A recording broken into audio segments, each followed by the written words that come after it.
Bueno, pues estamos aquí con Diego Hernández, Ivo Prado y una servidora, yo, con motivo de una entrevista que si gustas, Diego, te cedo la palabra que introduzcas y nos des la primera pregunta a responder. ¿Qué tal? Hola, buenas noches. Pues sí, estamos aquí en esta entrevista contigo, Ilse e Ivo, pues con esta cuestión, conocer más, porque creo que no hablamos mucho aquí en Querétaro en esta cuestión de estos grupos de la comunidad LGBT en cuanto a la comunidad trans. En ese tema, pues nos gustaría conocer, creo que a todos un poco más del tema e informar a la población al respecto. Y bueno, primeramente, el primer tema que se me ocurre son los papeles. Legalmente he hablado con varias personas, y al momento de cambiar sus papeles aquí en el estado de Querétaro resulta totalmente difícil, engorroso. No sé ustedes desde su experiencia, cómo nos pueden contar más al respecto, qué han vivido, cómo es el trato aquí en Querétaro, si nos pueden comentar un poquito más al respecto en ese tema, por favor. Sí, si te parece, Ivo, yo inicio y después ya tú me ayudas a complementar.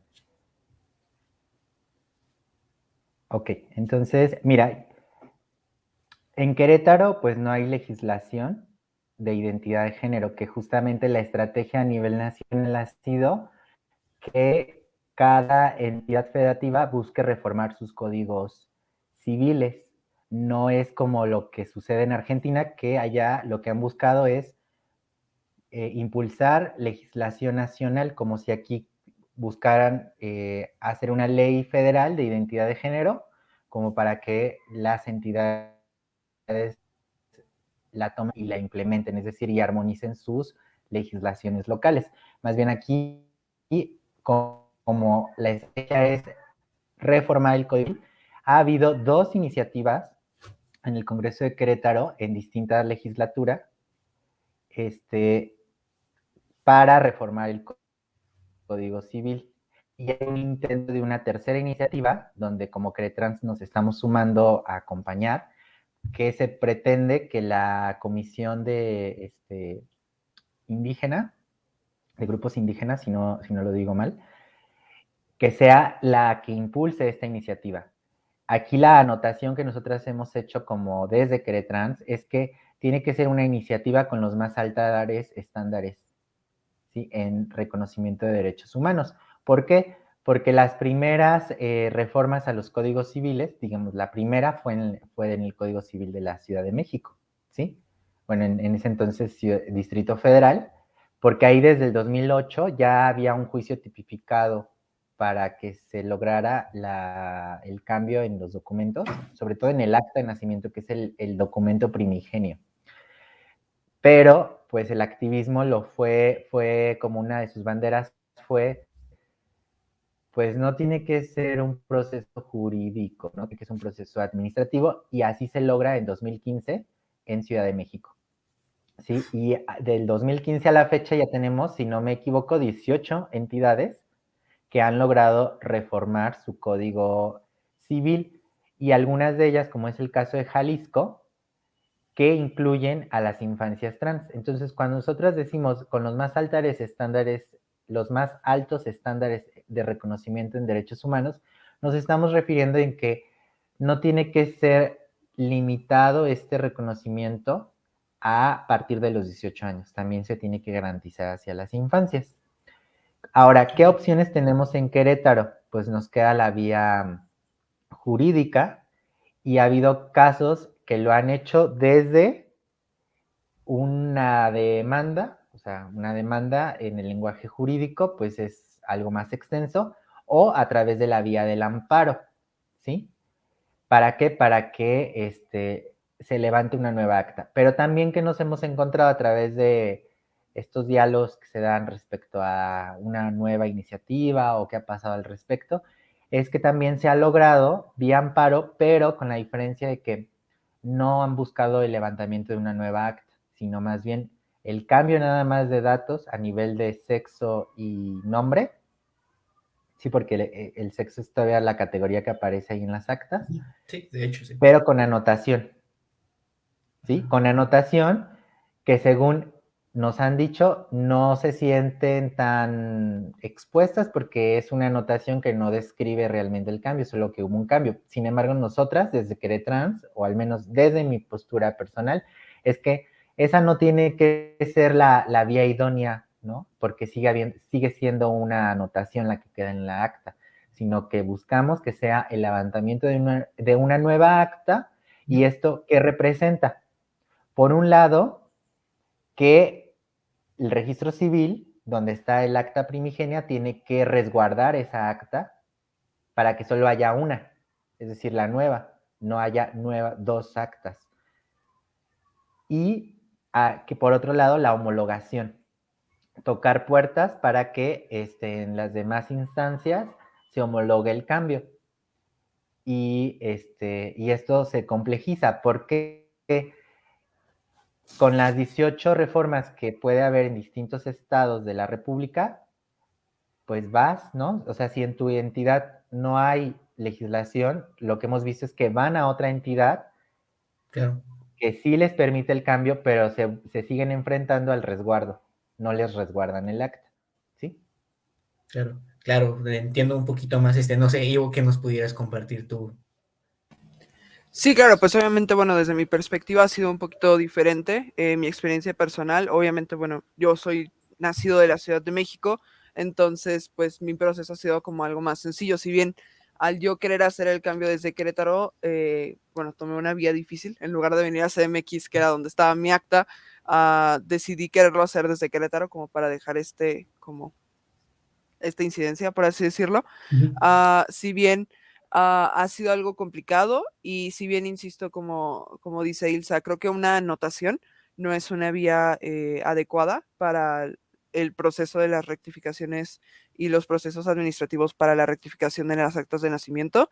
Al final terminamos pues relativamente como vulnerando la privacidad y los antecedentes de vida de las personas al tener una anotación, porque si bien una institución se puede preguntar por qué tienes una anotación y el investigar a fondo por qué es esa anotación, ¿no? Y al final creo que eso vulnera en su totalidad a la privacidad de las personas, asimismo como también lo vulnera pues el hecho de que no se resguarden las actas, ¿no? Creo que desde la perspectiva que yo he tenido acompañando a ciertas personas con los casos de sus actas, ha sido como algo, pues sí, preocupante el saber que el mismo registro civil se negaba, ¿no? Al resguardo de estas actas y que se ha tenido que, pues sí, acercar a otras instancias, como en este caso ha sido que, bueno, Amicus ha sido un aliado muy importante para esta lucha para el resguardo de actas aquí en Querétaro y varias personas lo han logrado solo por esa vía, ¿no? Y después de varios meses donde se ha estado insistiendo, como dirían las abuelas, como cuchillito de palo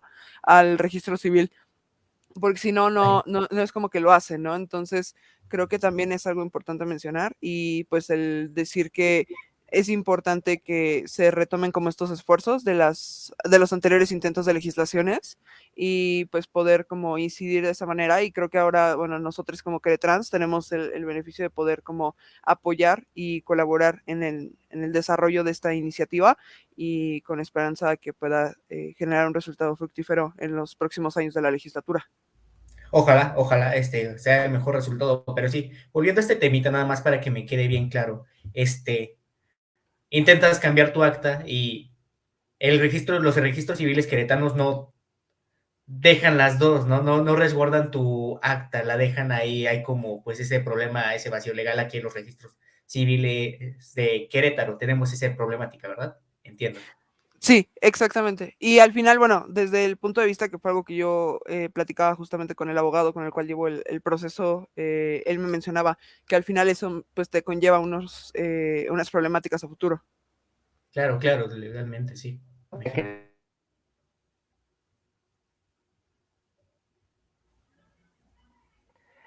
No me escucharon, ¿verdad? Porque No, estaba... no, sí, estaba esperando que dijeras algo, pero sí.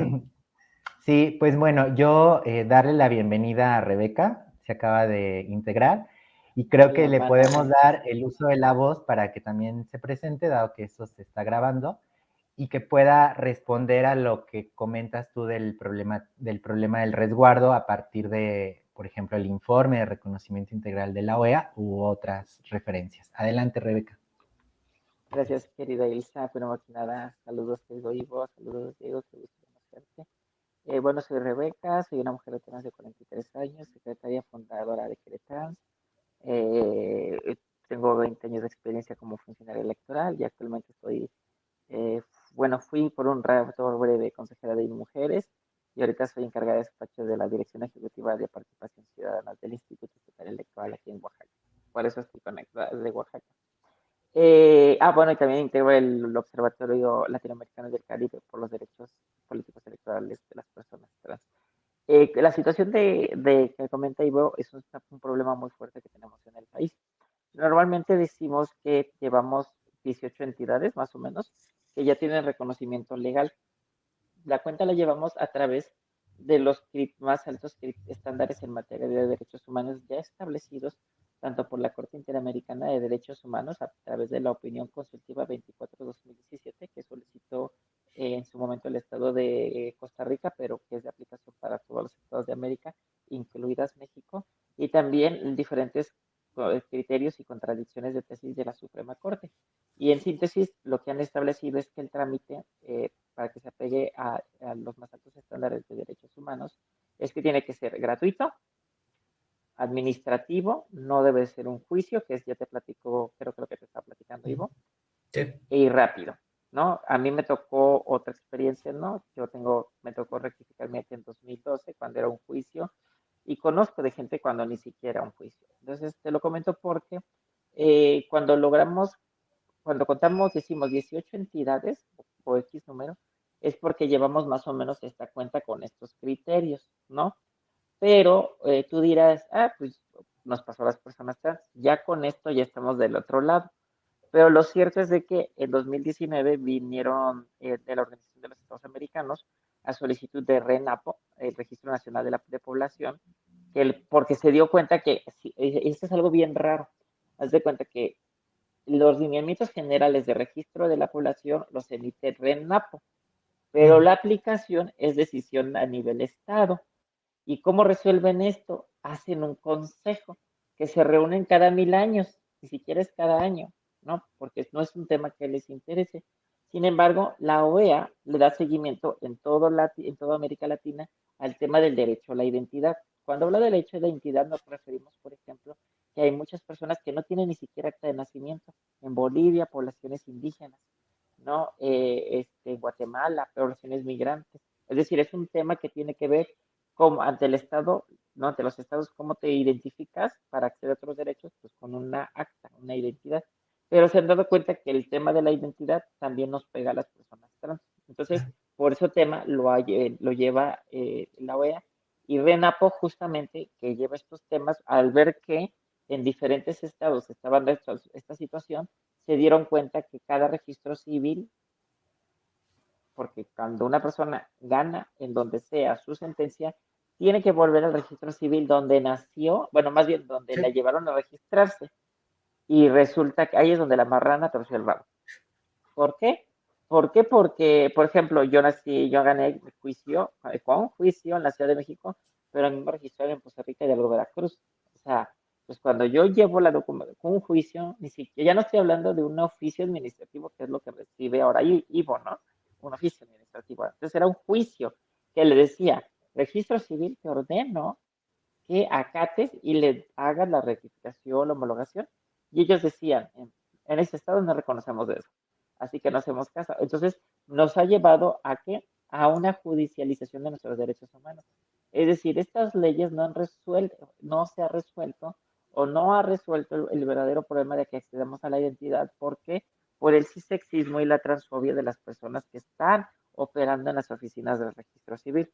Por ejemplo, aquí en Oaxaca, desde 2019 ya es legal y yo he hecho dos pláticas virtuales con los registros civiles, una de ellas como que detrás, a decirles cómo deben de hacerlo. Pero, por ejemplo, ¿qué hemos encontrado en este informe de la OEA?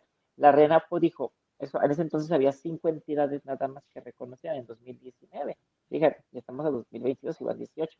Entonces, en ese entonces eran 5 y ¿qué encontró? Que se sigue replicando, que inventan obstáculos para que al final la gente desista. ¿Como por qué? Como por ejemplo, la ley dice nada más esos requisitos y que tú vas y te llevas tu acta de nacimiento anterior, tú llenas un formato en donde dices qué nombre quieres y entonces ya no debe de haber más, pero a la hora de operarla, aunque no viene en la ley, te dice, pero ¿qué te crees? Necesitamos una credencial para saber que tú eres tú.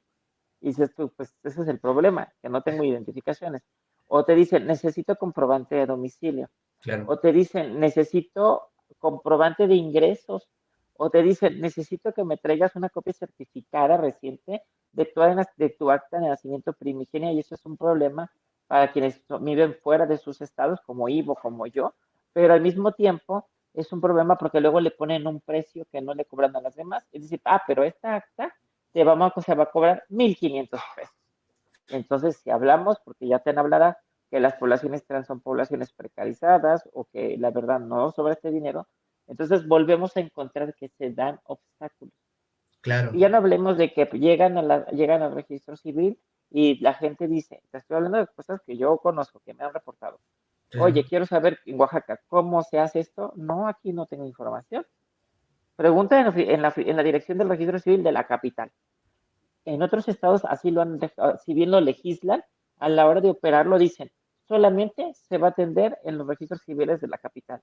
Y entonces al final son obstáculos porque las personas trans estamos en todos lados y necesitamos acceder a este derecho de manera rápida, gratuita y de como un procedimiento administrativo. Claro, y en este sentido muy puntual, Rebe, Ivo, Ilsa, nada, estos obstáculos que tú mencionaste ahorita que se ponen de la nada, pues podríamos caer que sí, porque son unos problemas sistémicos por parte de las instituciones. ¿Podrían caer directamente en la transfobia, esta cuestión de manera un poco puntual, estos problemas o estos obstáculos puntualmente en el papeleo?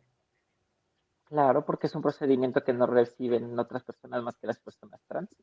Claro, claro, perfecto. Y no, nada más, siguiendo en esta cuestión, primeramente me disculpo, no soy muy educado en esta cuestión del género, así que tal vez diga un par de cosas un poco no de la manera correcta, pero he estado siguiendo mucho esta cuestión de la población trans aquí en el estado de Querétaro, y hablé con un grupo de padres que tienen infancias y juventudes trans aquí en la entidad y se toparon problemas también en los centros educativos y pues con la propia UCB nos contaban estas cuestiones y quería saber con ustedes este tema, ¿cómo es la experiencia?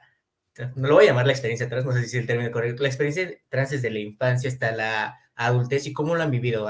Por Ivo y Rebeca, ustedes no son de Querétaro, ¿cómo se vive desde sus primeros estados? ¿Cómo lo han vivido? ¿Qué han escuchado aquí en Querétaro? Y Isa también, si nos pudieran comentar cada una de sus experiencias y cómo se vive, porque aquí en Querétaro sí, entiendo que Ilse desde aquí hemos vivido de cierta manera un poco, un estado bastante conservador y se ve desde la blanquitud ciertos parámetros, pero si nos pudieran comentar ustedes desde la niñez, la juventud y ahora su adultez, ¿cómo lo han vivido? Por favor, no sé quién quiere iniciar, si quieren primero, Ilsa, Ivo, que no sé.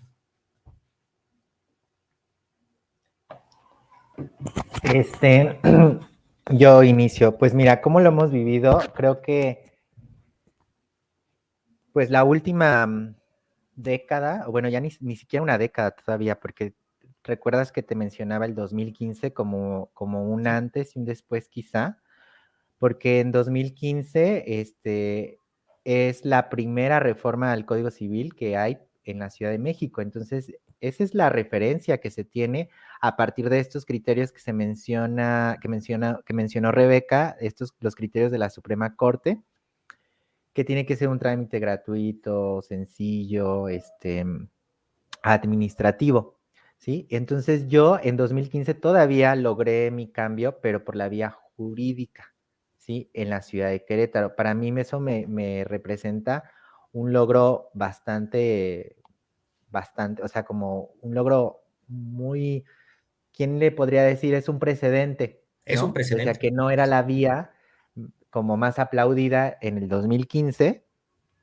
pero en Querétaro no había quien tocara la puerta a nivel institucional. Entonces, con esto yo quiero decir que las instituciones no habían tomado el tema, ¿sí? Lo toman porque es una labor de personas dentro de esas instituciones que lo están impulsando. Entonces, sí, sí va a haber un cambio y sí hay un cambio cuando hay personas trans estudiando en las universidades. Vemos que las universidades asumen un compromiso por abordar el tema de la identidad de género, ¿sí? Ya sea porque se ven obligadas, porque hay población que les está recordando que ahí estamos, pero si no estuviésemos en estos espacios, no se hablaría o se hablaría desde algo que ni siquiera nos va a beneficiar, ¿sí? Entonces, yo siento que hay que darle crédito a las personas que somos visibles, ¿no? Porque de alguna manera esa visibilidad nos ha hecho ponerle rostro a un tema que es muy complicado que se entienda por a veces los prejuicios que hay. Una de las maneras que yo tuve para decirle a mi familia que yo era una persona trans es decirle, pues es que ahora ya soy una mujer y me siento, ¿no? O sea, como asumir también este cliché. ¿Por qué? Porque o hay, pero hay muy poco. Y también Queretrans surge de esa necesidad de encontrar un espacio para que las personas trans podamos encontrarnos entre pares y hablar entre pares, ¿sí? Entonces, yo sí veo un antes y un después, pero ni siquiera tenemos una década. Entonces, todavía nos falta bastante. Claro, claro. Ivo, por favor. Pues, bueno, o sea, creo que yo al inicio, bueno, si bien no tenía como muy percibida mi identidad hasta que llegué como a la secundaria, y en ese entonces ya era una persona que vivía en Querétaro, pero si bien creo que los sistemas educativos en el estado les falta mucho para aprender, yo ahorita ya soy un señor universitario de 20 años, y digo señor universitario, Felicidades. creo que, o sea, al final mi transición también la he vivido dentro de lo que puede ser el privilegio, porque si bien sabemos que no todas las personas trans cuentan con acceso a la educación, muchas personas trans tienen que desertar de los estudios. ¿Por qué? Porque tienen que salir de casa y pues no cuentan con las medidas económicas como para acceder a una educación privada o para estar asistiendo o transportándose a una universidad pública, ¿no? Entonces, si bien esto mismo pues pone a la comunidad trans en una situación precaria, y si bien yo digo eso, ¿no? Si a mis 20 años estoy estoy en una universidad privada, y llevo mi trámite de manera privada, ¿no? Pero si bien eso me hace vivir en una posición de privilegio respecto a las otras transiciones, de las otras vivencias que hay dentro de la misma comunidad.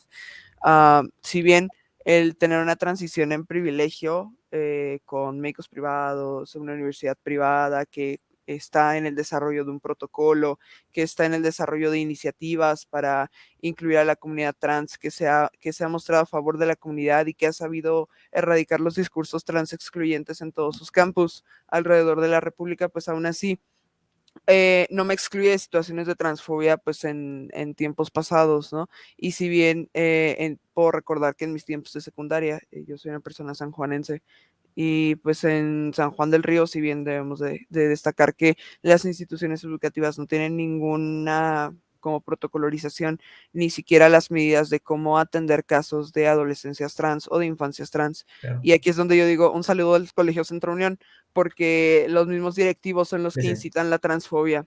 Entonces, cuando estás en una escuela donde los mismos directivos incitan a comentarios homofóbicos y transfóbicos, no te encuentras en un lugar seguro y lo que prefieres es mejor huir. Entonces, creo que eso fue lo que yo hice.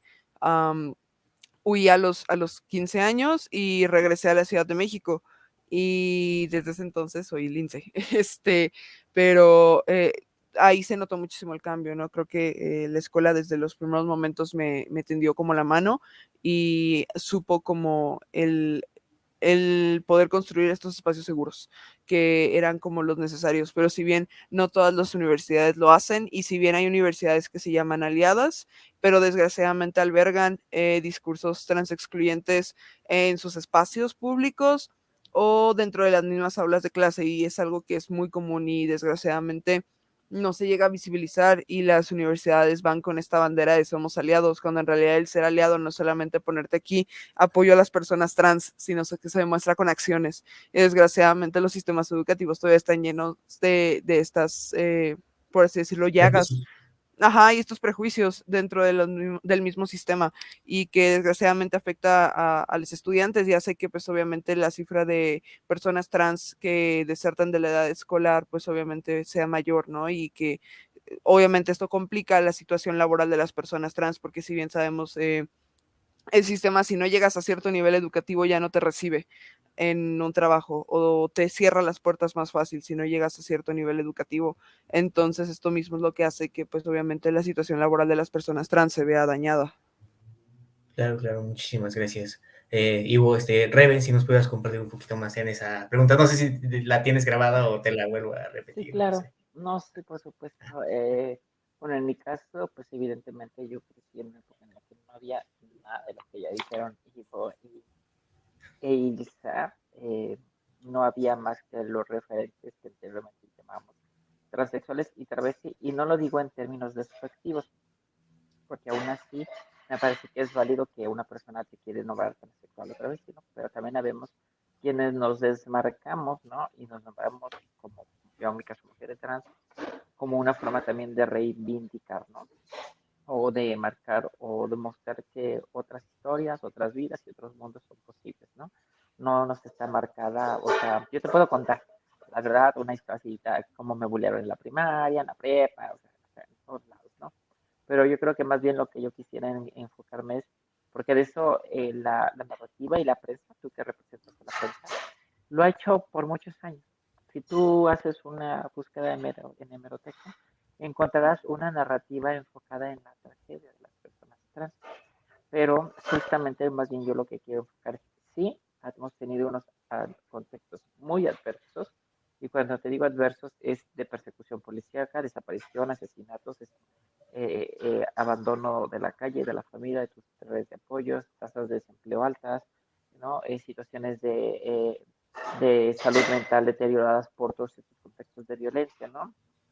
Revictimización, criminalización, etcétera, ¿no? Pero aún y con todo esto que realmente es un escenario que no se lo desearía yo a nadie, y justamente en el marco del 31, que es el día de la visibilidad trans, este 31 de marzo, lo que queremos hoy es lo que yo quiero por lo menos centrar es que otras luchas, otras uniones son posibles. Por ejemplo, el hecho de que ahorita está aquí Ilsa, que esté Ivo, ¿no?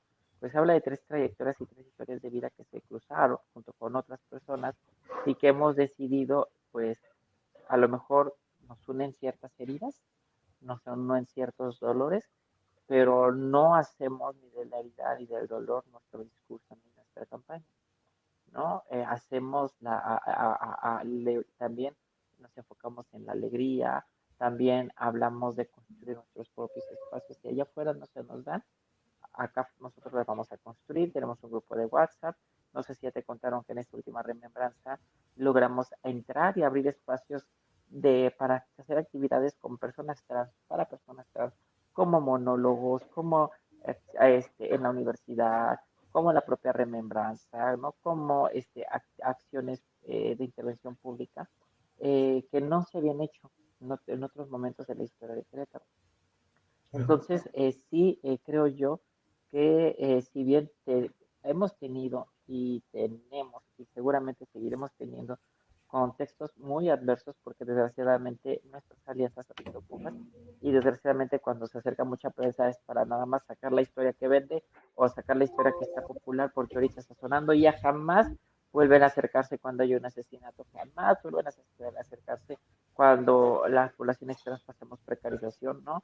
Eso es algo que te lo comento también para apelar un poco a una autocrítica, pues también a la prensa, porque estos diálogos, querido Diego, no creas que este encuentro a lo mejor para ti será nuevo, pero para Ilsa y para Ivo y para mí ya lo tiene un claro Repetido déjà vu, una y otra vez, y claro. sí, claro. ¿Por qué? No, ¿por qué? Porque justamente creo yo que si estamos aquí es porque creemos y apelamos en que en algún momento nuestra voz será escuchada y que será y puede cambiar una vida que permita que ese cambio la vida de otras personas trans, como dicen los gringos, el pay forward. Pero, pues desgraciadamente, lo que hemos visto es que generalmente vienen, nos extraen la historia, nos extraen la nota, la sacan y jamás, ¿no? Algunos ni siquiera nos compraron hasta la nota, ¿eh? O sea, Claro. de ese nivel, ¿no? Entonces, yo te lo quiero comentar porque estamos en la mejor disposición, ¿no?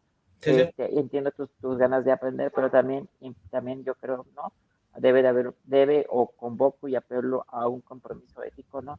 También desde cómo se hace una prensa, ¿no? Y desde qué lugar nos ven a las personas, ¿verdad? Si nos ven como la nota, ¿no? O nos ven como las personas que tenemos vidas dignas, que merecen ser reconocidas, en donde la prensa puede darnos la voz que nos merecemos y que nos coloca precisamente como personas dignas.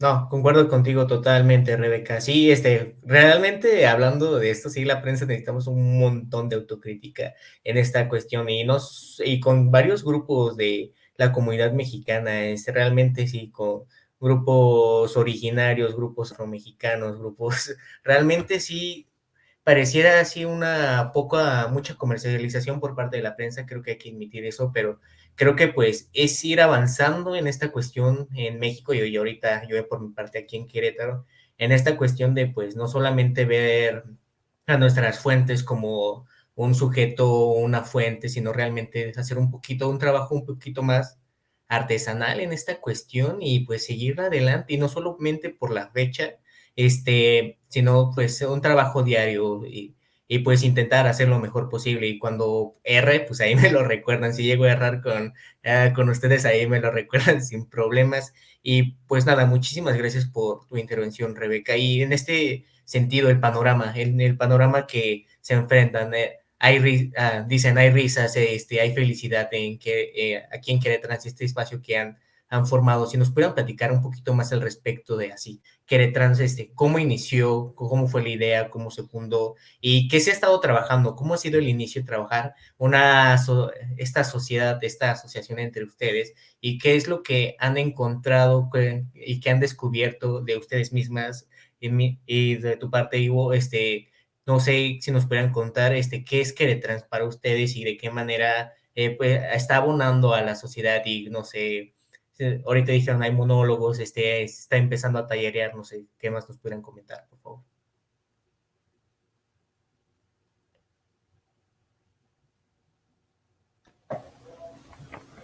Mira, yo creo que las herramientas que podemos nosotras utilizar son, creo que ahí está una pieza muy importante, para no decir que es la clave. Y quisiera retomar como una frase que ahorita me van a recordar de quién es, de las herramientas del amo nunca van a desestabilizar al amo, ¿no? O cosas así. Que si no me equivoco, ¿quién lo dijo? ¿Angela Davis o estoy muy confundida? ¿Sí? Creo que Y sí fue lo Angela Davis. retomo porque ese ha sido un reto yo creo que no solo para Querétaro, sino como para toda la sociedad civil organizada en México, de que tenemos que innovar, ¿no? O sea, no podemos usar las herramientas que ya están institucionalizadas porque justamente tenemos que ser una plataforma que a través de otros mecanismos atienda lo que no se está atendiendo a nivel institucional, ¿no? Por decir de manera muy general. Ahora, de manera concreta, en Querétrans, ¿qué tenemos? Tenemos redes sociales, de repente luego no están homologados los logos. ¿Por qué? Porque habla también de cómo nos organizamos al interior. Tenemos un domicilio fiscal, aunque todavía pues quisiéramos tener unas instalaciones más céntricas, ¿no?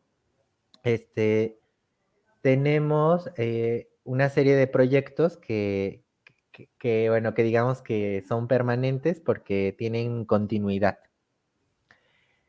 Entonces, lo que bueno, lo que yo creo que nos ha ayudado mucho es que en el transcurso de esas herramientas nos evaluamos, o sea, no es que terminando haya una evaluación, pero creo que es una dinámica que nos lleva a tomar conciencia de, de cómo nos relacionamos y cómo compartimos nuestras historias personales, de tal suerte de que no solo es compartir, sino también escuchar, porque si no te terminas poniendo en una situación de desventaja, ¿sí?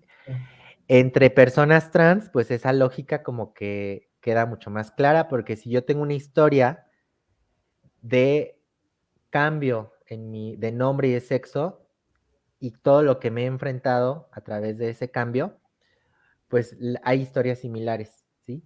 A diferencia de que si estás hablando con una persona cis, a veces va a ser bien difícil que esa persona se pueda abrir a ese mismo nivel de información que tú le estás compartiendo, ¿sí? Como cosas de la vida muy privada, íntima, porque siguen teniendo una mirada muy jerárquica y de tutela hacia nosotras, las personas trans. Son muy pocas las personas cis que a través de esa sensibilidad que han tenido y la empatía que pueden lograr, también te comparten cosas de su vida privada, ¿no? Quizás un diagnóstico que es parte de su historia, o sea, un diagnóstico clínico.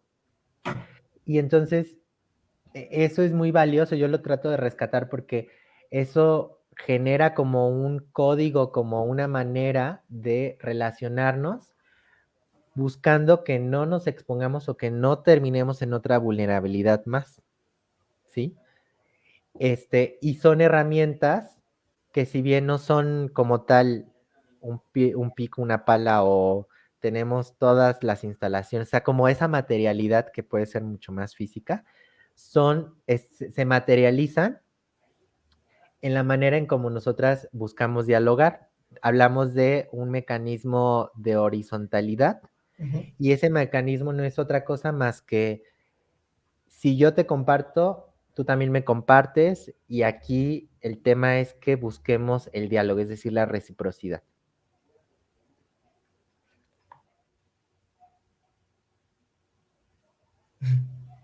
Ivo, Rebe, no sé, ¿cómo ha sido? Ahora sí me perdí sobre qué tema. Nada más, ahorita pues hablamos un poquito de Queretrans, y cómo ha sido para ustedes y cómo lo han visto desde lo general, cómo se fundó todo esto y qué han sido pues los obstáculos básicamente. Ya, Ilsa ya nos dio, su versión y su visión en este temita y no sé, que nos puedas dar una Rebe. Bueno, para mí es un espacio seguro por la historia que te he platicado. Es un espacio, sí se escucha porque veo que Ilsa se acerca mucho a la... ¿Sí se escucha? No, déjame le quito Un esto poco para... bajito, pero Sí, yo te escucho muy bajito. ¿Se escucha mejor? sí, ¿Se escucha mejor? sí, sí. Ok, es que es con para mí. Decía que para mí es un espacio seguro porque pues justamente vengo de una trayectoria de vida donde no tenía espacios para convivir con otras personas con la misma experiencia de vida que yo, personas trans, personas no binarias con diferentes orientaciones sexuales o inclusive sí, o expresiones de género.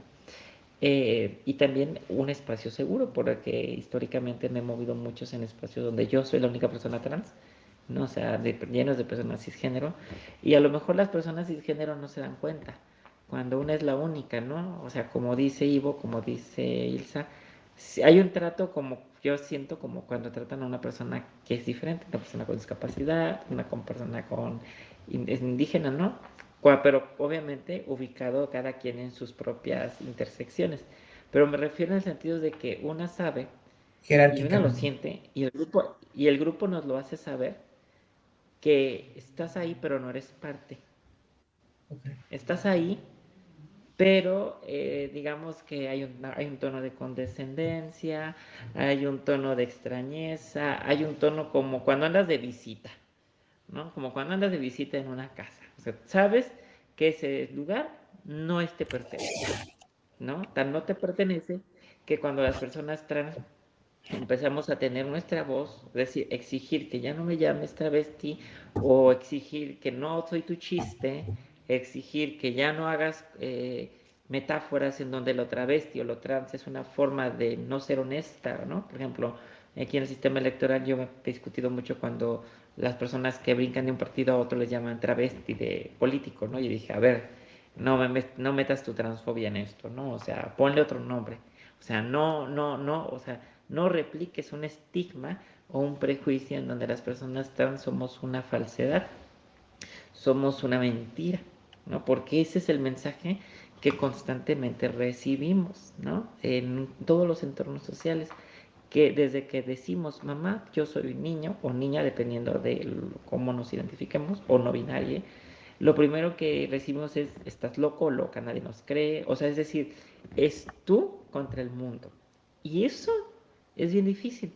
Por lo tanto, de repente encontrar un oasis en donde en Querétaro, no importa si Ivo tiene 18, si Ilsa tiene 33, yo tengo 43, pero nos corre, inclusive, no importa que yo venga de Veracruz, Ivo viene de San Juan del Río, Ilse es una queretana de cepa, pero ha viajado también por Europa, por Tijuana, es decir, a lo que voy es, nos trae esta historia como decir, a ver, el tema de la transición, el tema, hay una serie de dolores que no comparten el resto de personas que no son trans, pero que a partir de ahí empezamos a escucharnos. No, insisto, por lo menos en Querétaro, no, yo no veo que es así como reificar nuestra identidad, ¿no?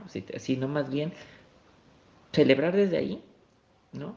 Nuestros encuentros, construir, ¿no? Es decir, hemos hecho reuniones para convivir, ¿no? Fue hace, ya, bueno, ya tiene rato que llegó con pandemia, pero la última vez festejamos el cumpleaños de Ivo, ¿no? Pero, sí, también para hacer política, es decir, porque nuestra vida, desgraciadamente, como es muy visible, como bien dijo Ivo, ¿no? Ahorita que le mandaba saludos al director que lo trató mal, eso es hacer política, ¿no? El hecho de que estamos constantemente diciéndole a la gente cómo me debes de nombrar, cómo me tienes que explicar, estamos haciendo política, estamos haciendo pedagogía o estamos haciendo educando. Y no deberíamos, es decir, sobre un adolescente como Ivo o sobre una mujer ya con mis años encima, también deberíamos de tener la posibilidad de pensar en llevar vidas tranquilas como cualquier persona que no es trans. O sea, no debería ser decir, sí o sí, tengo que saber qué es todo esto para defenderme.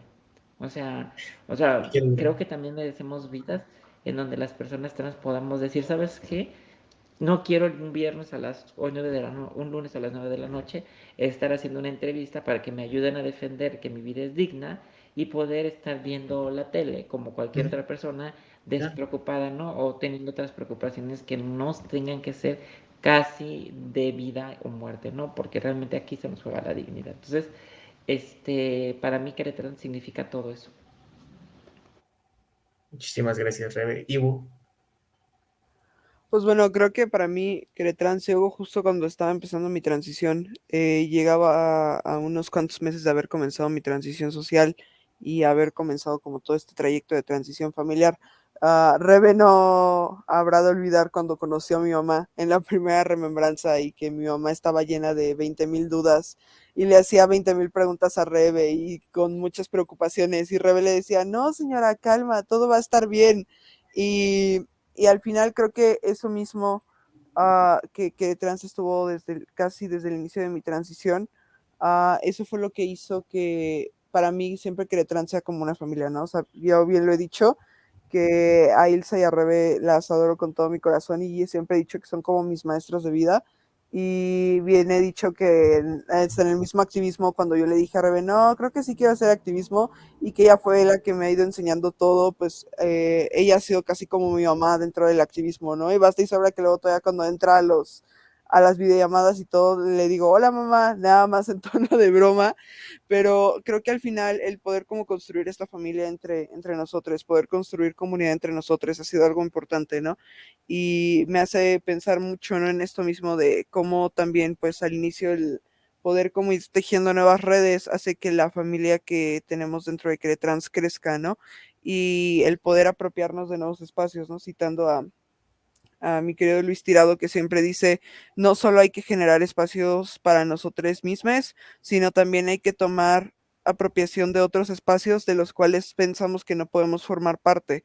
Entonces, el poder como sumarnos como familia, como comunidad, para poder volver todos los espacios seguros para nosotros y no solamente confiar en espacios que generamos nosotros mismos, pues creo que es algo muy importante, ¿no? Y creo que al final la lucha sigue, la lucha persiste y pues cada quien dentro de sus mismas trayectorias lo va marcando, ¿no? Y el cómo nos vamos apoyando entre nosotros. El año pasado, por ejemplo, yo fui el primer hombre trans en ser postulado al Premio Estatal de la Juventud en Querétaro, y si bien yo le decía a Rebe cuando me estaba ayudando a llenar todo mi currículo, Rebe, es que según yo no he hecho nada, y me dice, Polo, ¿cómo no has hecho nada si desde 2020 has estado como loco? Y empezamos a sacar una lista de más de 30 cosas que yo ni siquiera me daba cuenta que había hecho, ¿no? El poder como trabajar estas campañas y el poder ir viendo otras realidades que son diferentes a la mía, el poder salir de esa burbuja del mismo privilegio que yo tenía, porque si bien al inicio, cuando yo empecé con todo esto, yo pensaba que todos los hombres trans y todas las personas trans vivían la misma situación que yo, que se encontraban en el mismo entorno de aceptación que yo, que tenían las mismas capacidades para poder pagar una consulta con un endocrinólogo, sus estudios en un laboratorio privado, una consulta con un psiquiatra cada 15 días, cuando en realidad muchos me decían como de, oye, en el directorio que tenemos, bueno, el directorio que nosotros tenemos en Queretrans, ¿no? Y cuando la gente me preguntaba como de, oye, es que no tienes un doctor que cobre más barato porque mi presupuesto es tal y lo que cobra ese doctor ya no me alcanza. Entonces el poder como decir, ok, no todas las realidades son como la mía, ¿no? Y creo que desde mi zona de privilegio, como muchos dicen, el poder como buscar ayudar a otros es importante para no asumir que vivimos en una situación que en realidad no todos están viviendo, y poder acercar a todos a una mejor condición de vida y pues como dice la Agenda 2030, pues trabajar en conjunto para lograr las metas. Claro, claro. Muy puntual, de hecho, Ivo, muy puntual. Y ya llegando casi al final, ya es tarde y creo que es lunesito y ha sido pesado, pero aún así, en esta cuestión, una disculpa. Gracias por atenderme totalmente. ¿Cómo forzar?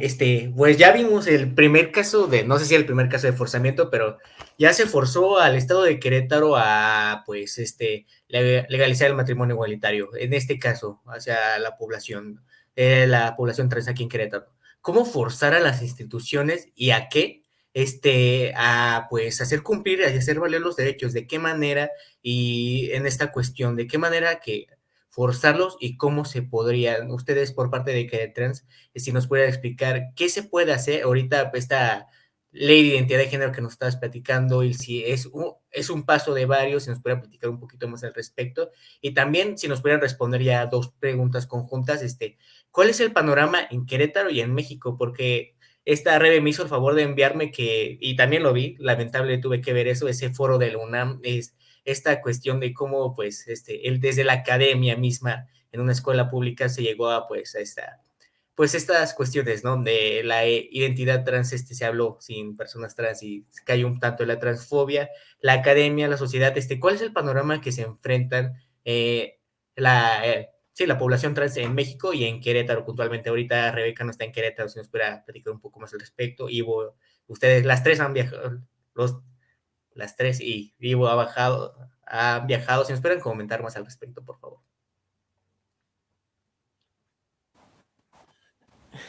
Si quieren, bueno, rápido, yo creo que desde el año 2017 yo he estado documentando, de hecho fue parte de mi tesis de maestría, un incremento en un discurso de ciertas corrientes feministas que en su momento, bueno, ya han sido identificadas como excluyentes, en su acrónimo en inglés TERF. Ese acrónimo lo crearon las propias feministas tras excluyentes en los 70s. Lo comento porque ahora que se ha vuelto popular y dicen que es misoginia, pues dan a entender como si las poblaciones trans y no binarias lo hubiéramos inventado para ofenderlas, ¿no? Si suena agresivo porque dice que están excluyentes porque sus políticas proponen la segregación de las personas trans de ciertos espacios. Te pongo un ejemplo. En ese foro inaudito que tú mencionas, Alda Facio proponía, Alda Facio digamos que no, o sea, no es poca cosa su intervención, porque ella tuvo un papel muy importante en la intervención del Estado del Gobierno de México en lo que llamamos la CEDAW, la convención por la cual es el instrumento internacional con el cual México se compromete ante los órganos internacionales a garantizar a todas las mujeres una vida libre de violencia. A partir de ahí, por ejemplo, a Marcela Lagarde pues impulsa y acuña el concepto de feminicidio, ¿no? Sin embargo, ellas apuestan, y fue una parte muy importante de ese foro, que pues estos instrumentos y estos logros a favor de garantizar una vida libre de violencia hacia las mujeres y todos los beneficios y prerrogativas que se han logrado no son para las mujeres trans. O sea, ese es un mensaje que dieron. Ellas dicen que no, que las mujeres trans no nos, como no nacimos mujeres, eso dicen ellas, porque ellas hablan de una opresión basada en el sexo y hablan que el sexo, pues una persona nace con el sexo. Pero justamente lo que decimos es, y tan dicen esto es que Amelia Barcárcel llegó a decir que las personas intersex de plano no existen, ¿no? Inclusive llegó a decir que era una patología, lo cual derivó a que el movimiento intersex mexicano, como en Brújula Intersexual, tú puedes verlos, o inclusive agrupaciones de sexología, como en México, se manifestara no solamente en contra de la transfobia, sino en contra de también la negación de que existen poblaciones intersex que también tienen derechos y que también son un movimiento político, pero son menos escuchados que las personas trans, ¿no? O sea, hay muy contados, ¿no? Los organismos intersex que trabajan estos derechos, pero no es porque, o sea, su vida también es difícil, ¿no? Entonces, han aumentado estos grupos con el paso del tiempo, con la paridad constitucional. Yo he documentado que pues una vía que garantiza que, es decir, dejan de llegar hombres machistas, pero ahora estamos viendo que llegan mujeres, y esto es un ejemplo. Ellas dicen que como si tener cuerpo de mujer implica tener agenda política feminista. Y cuando dicen política agenda feminista solamente piensan en un feminismo, en el que llaman feminismo ilustrado, el feminismo abolicionista, el que está en contra del trabajo sexual, de la prostitución, de la pornografía y evidentemente de la identidad de género. Entonces no es un movimiento que realmente sea muy libre ni que promueva un pensamiento crítico, es un movimiento que realmente dentro de los feminismos, le hemos señalado, está muy cargado de dogmas, pero desgraciadamente ha permeado tanto que con esto que sucedió en la UNAM, pues hemos visto que muchas, que inclusive creíamos amistades o aliadas, pues están demostrando que no solamente creen en este discurso, sino que lo respaldan. Y eso la verdad no solamente a las personas trans nos lleva a una posición política muy difícil, más trabajo, sino también es muy dolorosa, porque nos lleva de repente a valorar si mantenemos o no mantenemos ciertos vínculos afectivos que hemos sostenido con el paso del tiempo con otras personas, pero que estos discursos nos lleva a pensar si realmente nos vamos a sentir seguras, seguros y seguras cuando habitemos un espacio con estas personas o realicemos alguna actividad en común. Es decir, la situación no es sencilla, en verdad nos están atravesando muchísimos dolores, muchísimas inseguridades, pero también nos sostenemos, como te dije, desde la resistencia y desde la alegría de lo que hemos construido a partir como de lo que te cuenta Ivo, ¿no? Pero desde mi experiencia con 43 años que yo ya había visto ciertos avances, me parece que desgraciadamente estamos teniendo retrocesos, porque aparte si tú ves en diversos países de Latinoamérica, estamos viendo que están llegando al poder gobiernos con inclinación muy a la derecha. Entonces este discurso, esta agenda política de ir en contra de la ideología de género no es nueva. ¿En dónde la hemos escuchado? Ya no suena. Es la que utilizan gente como el Frente Nacional por la Familia o grupos antiderechos vinculados con la religión que están en contra de nuestros derechos. Entonces es grave porque pues anteriormente estas personas estaban más o menos atajadas por la teoría de derechos humanos, pero estas personas que están en los estados y que también algunas tienen cargos públicos como en la UNAM, que deben de abrir espacios para que se protejan los derechos humanos, están abriendo espacios para abrir el debate para que se nos nieguen nuestros derechos, lo cual, insisto, es gravísimo y yo me estoy más sorprendida porque yo veo más a la prensa y a la sociedad mirando para otro lado, preguntándose por qué Will Smith le pegó a Chris Rock y no por qué en pleno 2021, con plena opinión consultiva con derechos humanos en la UNAM y en otros espacios, cada año se están dando más estos eventos.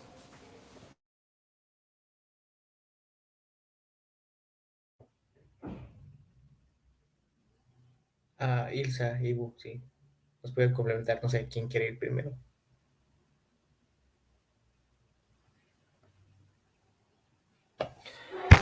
Yo me sumo.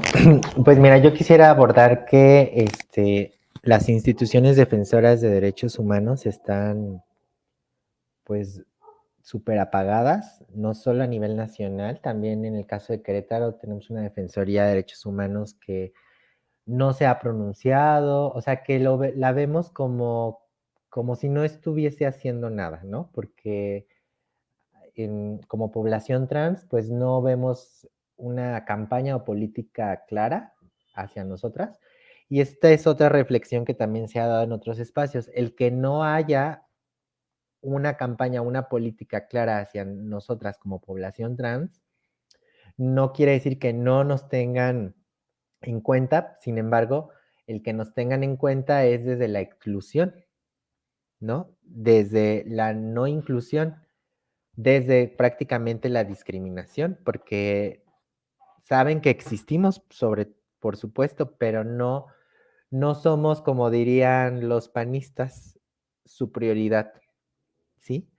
Entonces, eso sí es como muy doloroso, ¿no? Saber que no representas para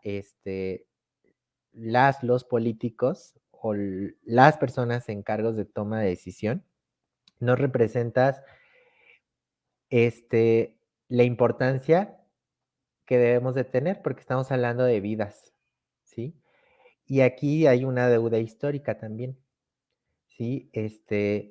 No es nuevo que existamos, ¿no? Existimos desde tiempos ancestrales, por eso también en Queretrans hablamos de nuestras ancestrans, ¿no?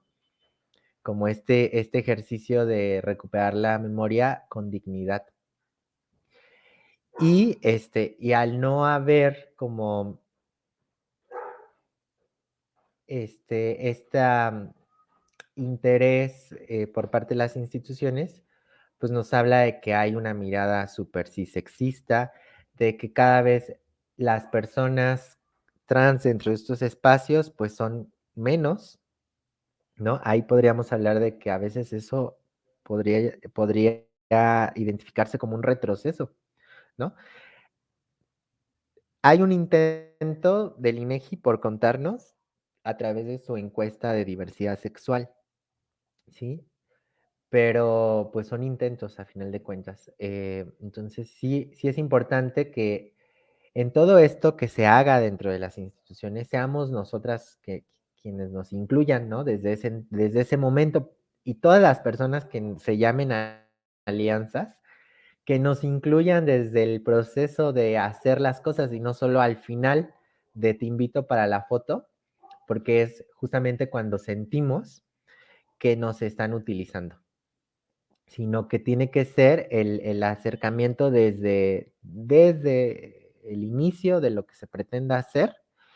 Y esto a nivel institucional es, si no hay personas trans dentro de los puestos, cargos, ¿sí?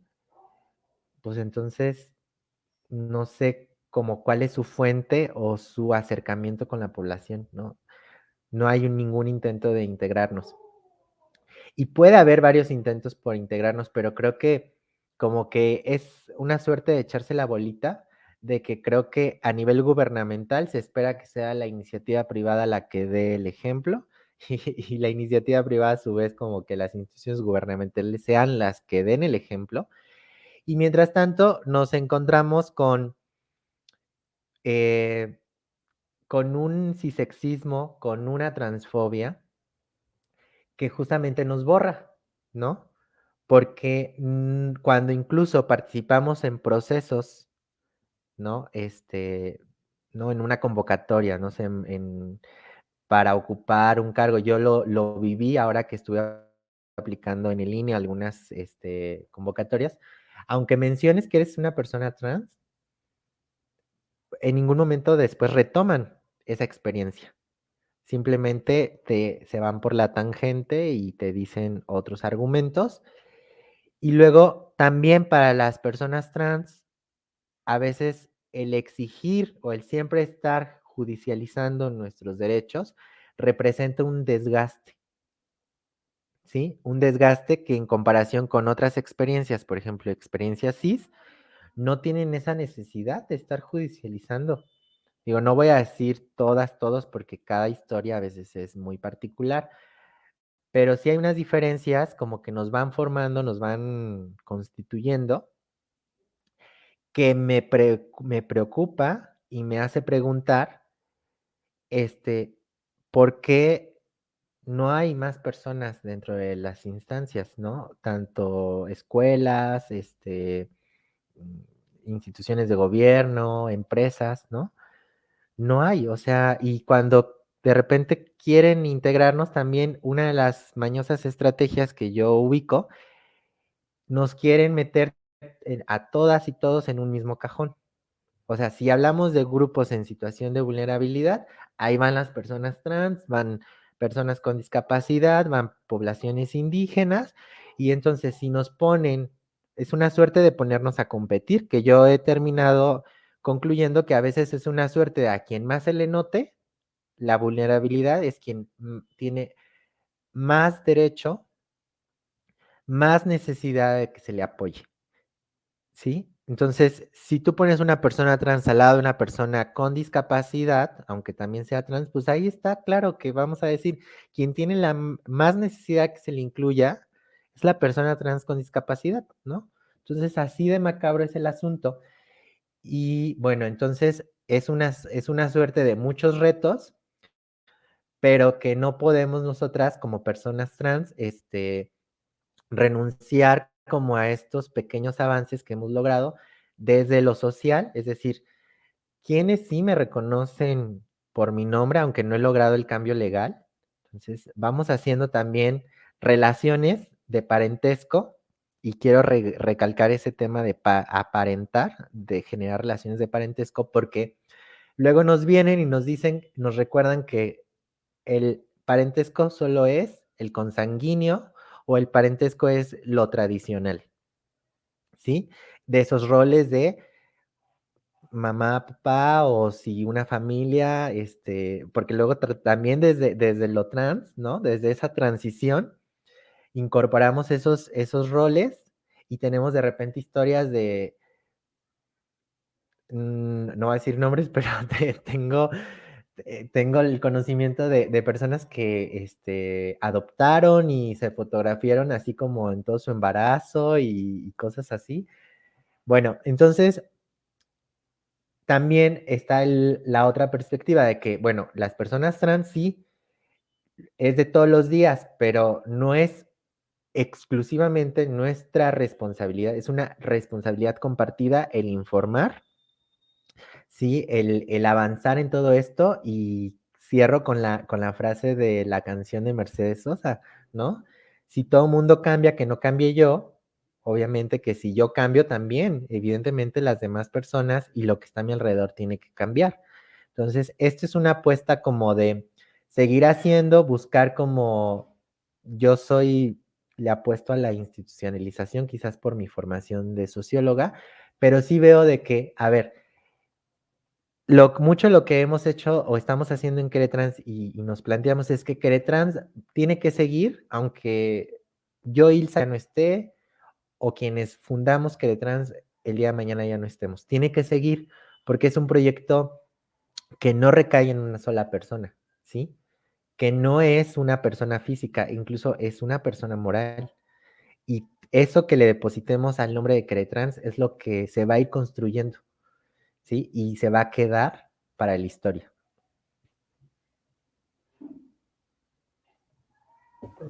Perfecto, Ivo, no sé si nos gusta, si gustas concluir.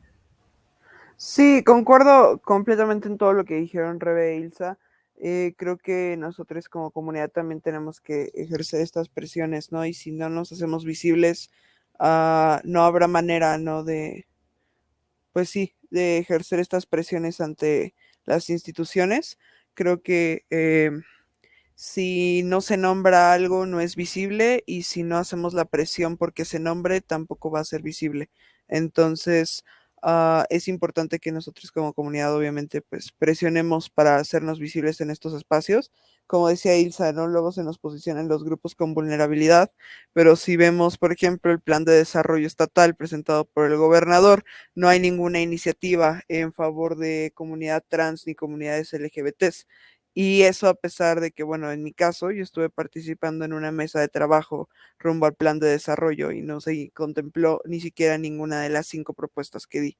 Entonces, es importante como el destacar eso, porque se nos dan los espacios, proponemos, pero no se nos nombra, ¿no? Entonces, es como algo también muy importante mencionar y destacar, que si no presionamos, o sea, si bien, bueno, ya el señor gobernador y su equipo de trabajo y quienes hicieron el plan de desarrollo, pues ya hicieron esta barbaridad de no incluir estas propuestas, que si bien, pues bueno, si dicen que hay que impulsar a Querétaro al siguiente nivel, como dice el lema del Plan de Desarrollo del Estado, pues creo que impulsar a Querétaro al siguiente nivel también significa garantizar los derechos de las personas trans, ¿no? De garantizar los derechos de todas las personas y no solamente velar por ciertos sectores que ellos llaman en vulnerabilidad.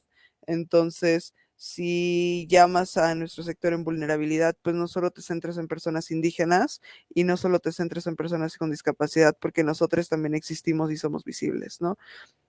Y el poder mandar estos mensajes importantes a estas instituciones también es algo con un valor importante por contemplar, ¿no? Creo que, bueno, si retomando esto, ¿no? Si se quiere impulsar al Estado al siguiente nivel, pues hay que contemplar a todes y contemplar las propuestas de todes de manera que se puedan ajustar a tu plan y no, pues sí, no decir como que las escuchas y ni siquiera incluirlas, ¿no? Qué interesante, Ivo.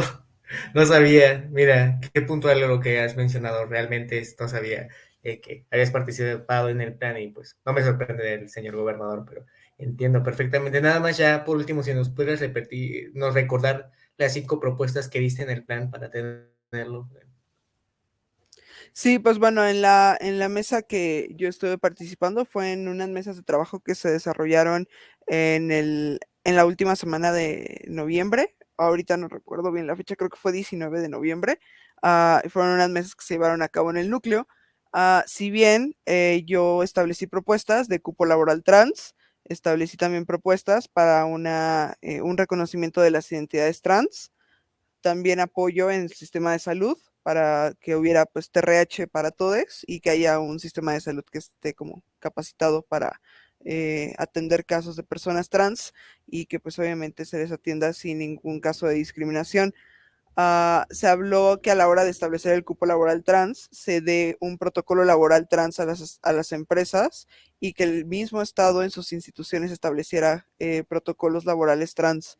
Y pues en ningún momento se habló de eso. Si bien se apega a la Agenda 2030, pero en ningún momento busca apegarse a la agenda de modo de incluir a todos. Entonces sí, cuando vi la presentación del plan de desarrollo y cuando lo terminé de leer, creo que lo primero que hice fue cerrar mi computadora con bastante enojo, porque creo que simplemente se nos está ocupando para las fotos y decir que de trans estuvo presente en este foro, pero pues las propuestas nunca estuvieron, ¿no? Y es algo muy importante porque al final de nada sirve que yo esté participando en estos espacios si lo que yo estoy proponiendo no queda escrito. Un saludo al gobernador y a todo su equipo de trabajo también. Perfecto, muchos saludos y bueno, sí. No, muchísimas gracias, Ilsa, Rebe, Ivo, muchísimas gracias por, pues, esta hora y 15 minutos que me dieron de su noche. Realmente creo que muchas notas tengo, así que, pues, les agradezco por darme este espacio. No sé si quieren comentar algo más. Pues igual agradecer también tu espacio y pues que vayamos a cenar o a descansar o a leer, porque siempre andamos en mil cosas. Sí, me imagino, ser activista es súper difícil y pues nada, les agradezco muchísimo por darme esta hora y muchísimas gracias a Ilsa, Rebe, y pues ya les estaré compartiendo el trabajo poco a poco, lo iré sacando pues durante esta semana y pues ver. Vale. Ahí nos compartes Chao. la nota. Gracias, Diego. Bye.